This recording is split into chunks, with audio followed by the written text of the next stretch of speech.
Welcome back to the Law Factor Live. We are talking about taxes, and I'm going to go through your emails now because we just have so many of them. Okay.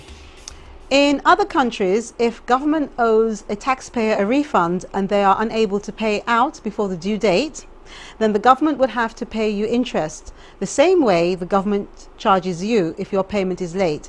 Does this rule apply and happen in St. Lucia? Nelson? Well, the law is there for inland revenue to pay interest on refunds. But there's one loophole.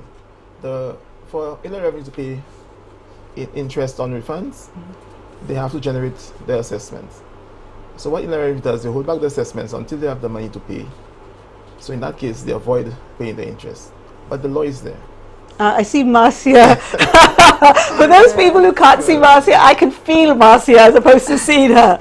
Your response, Marcia? Nelson calls it a loophole, but we call it the law. Okay. It's the law. An assessment must be printed and must be ready at least 6 months before we pay interest. The law states that. And we pay interest at 4%. And we have paid interest to some people. We have. If the assessment is there and we realize that it's there, but you see, we know what the law is. So we will not print an assessment and keep it there for 6 months. So why is it that we hear a lot of people saying that inland revenue takes a lot of time to actually pay them that interest back? If you're saying that you would assess it within the time to pay the refund, yes. Because we do. We do take a long time to pay. Some persons are still being paid for back years. Why? Because we have to understand how the system is. In St. Lucia, the way our tax system is, in St. Lucia in particular, we have a lot of benefits that a taxpayer can claim, can apply for when filing an income tax return. That in itself hampers the quickness of inland revenue, how quick we can complete an assessment. We have over 18 allowances. I'm sure Mr. Alexander can say allowances. That. You know, a lot of allowances. And if you speak to anybody else in the OECS, they would be shocked to say we give so many different things to people. Can I be devil's advocate? You know? Yes, you can be devil's advocate. Okay. To put it in a shorter form, let's assume refunds for the year is 4 million. For each year is 4 million. Government allocation will be something like 2 million. So every year there's an accumulation of refunds to pay. And it's getting worse over the years. So more and more it's getting chronic and persons are very dissatisfied with it. So well, my recommendation would be probably for inland revenue to source a greater amount than the refund that is due so they can start wiping off the excess. But inland revenue, with all due respect, can perhaps only receive what is given to them. And I'm sure that they would have at least... for a greater allocation from Treasury. Okay. It's not as easy as that. Okay, it's not as easy as that, Marcia. Why not? These are sounds simple enough to me. We administer the tax. Inland revenue, we're just the administrators. And it's a policy. They give us an amount that we have to pay out, yeah. But we still think that the number of allowances and deductions that we have to give really hampers how quick we can get one process. And what is most important too, is for persons to ensure that they get the right codes. If somebody has the perfect code, then there is no liability, there is no refund, and that is where we aim to be. You come to us, you give us the correct information, you get the perfect code. Now, we know that some things may not be perfect. For instance, we give an allowance for medical, and there is no cap. So if in any year you spend $100,000 on medical, it's off the bat you may end up getting back every single cent that you've paid in taxes, because there is no cap on medical and there's no code that can cover that.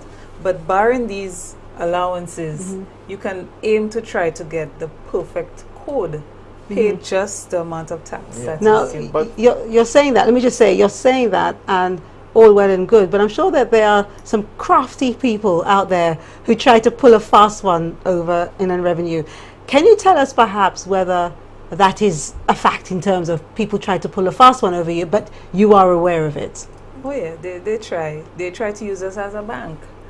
You know? so all they would do is to come in, get a very low code, and I would have to say that the higher the code, it would mean that the smaller the amount of tax that you pay. You have a low code, you pay more taxes. So they come in and they get a low code, so they know that they're supposed to get a big refund, and badger us until they get the refund. You know, kind of keep calling us and use us as a bank, and we know that we run to them, and we try to encourage them to get your code changed. Oh, what is the penalty when you're onto them? What when you've got them now? What is the penalty for someone who does that?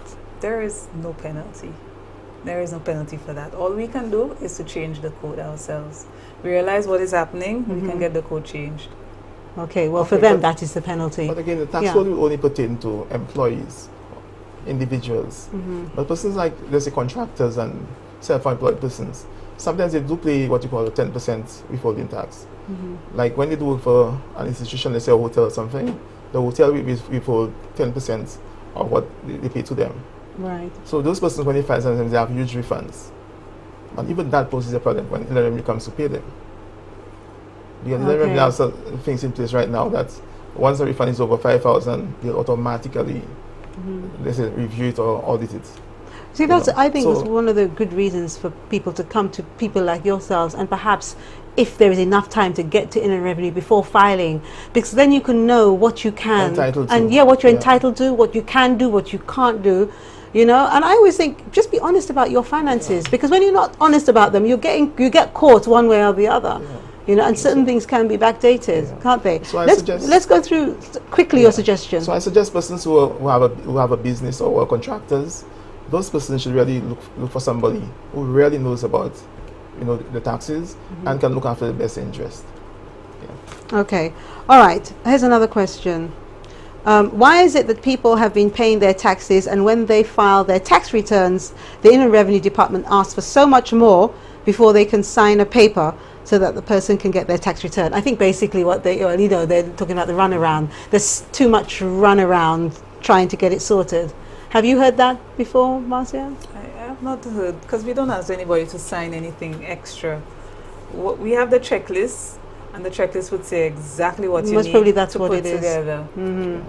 Now that is before you actually file the return, so you should be aware of what we need to give you the allowance. In other words, the person's blaming the Inland Revenue Department when really, if they had put everything together in the first place, they wouldn't have to go back and forth. That does go back to the last minute filing. Some persons come last minute just because they could just, like I said, dump the return into the return. Yes. So the attachments and the necessary documents are not there. So you have to make a batch of those, and afterwards, what happens if you just go in to file and you haven't got all the information, but you want to get it in on time? Will you accept that because it meets, you know, it's before April the 1st? Would you accept that? Sometimes they stamp the return early. They stamp the return early, and then are there cases where people stamp the return and they go off and they leave it and they don't come back and pay? No, we don't give you back the return. You keep the return. We keep it. Right. You have the documents to bring in, you bring it in, and then we attach it to the return. Okay, and so they can come back afterwards. And bring in the necessary documents. But we don't really ask you to do that. It's a lot easier to bring in everything when you come to file. Okay. Why is it the tax is already deducted by your employer, but if we don't file, they say we owe them? What's the point? Does that make sense? Yeah, it makes sense. Taxes are deducted according to the code. You see, it all comes back to the code. You hand your employer a code form, the slip that is given to you after you fill in the form. That is what the employer is guided by. Some of them, it appears, maybe using it incorrectly. But most of them, I think, they use it the right way, so they're guided by that form. If you yourself have filled in the form incorrectly, then the information is already wrong. Okay. So when after the employer deducts the taxes, brings it in, you still have to file a return to find out whether you have paid enough tax. Because you have to remember too that might not be your only job. That's it. This might have the employment. Okay. So remember, we tax all revenue that you earn. Okay, do you get taxed differently because you have more than one job? Because some places they do internationally, the more companies you work for, your tax code goes higher. Does that happen in St. Lucia? No. It's all the same, regardless. Okay. But in St. Lucia, sometimes what happens is that because of the two jobs, it might send you in a higher threshold. So instead of probably paying the 10%, it might send you probably in the 15% bracket. Okay. So the first because of the revenue, the income that you're receiving. Okay. So the first employer might have deducted something based on what you're making then, but probably the other employer where he makes more, you know, might be able to compensate. Some people hate paying taxes because their hard-earned money goes to public services they don't use. The government sometimes uses that money unwisely, especially if 60% of your well-earned dollar goes to taxes such as fuel, property, medical, state or local personal taxes. It's good for the country, but we wonder sometimes. Why pay taxes? Public services can't be managed by any other system. The government uses our tax dollars to support NIC, healthcare, social services and housing. They also see to the upkeep of schools, roads, prison, low-income solutions, police and fire protection as well. These are just some of the comments that are coming through. Some text messages here I'd like to share with you. Again, compliments of Lime. I can show you my flip top where if you don't see me looking directly at you, it's because I'm reading your comments off the screen here. Why are we not paid interest to persons after waiting years for a refund, same as charging interest when paying up late? We've kind of gone through that. We have gone through that. Okay, and then we have also people telling us about our sponsors and so on. But let me ask you, Marcia, because at this time presently, you're the one who's going to be receiving a lot of the questions and the forms that are coming in. What are the most popular errors that you see on forms? The most popular ones? It will have to be the tax calculation, because we expect persons to fill out the personal information correctly. We see errors there as well.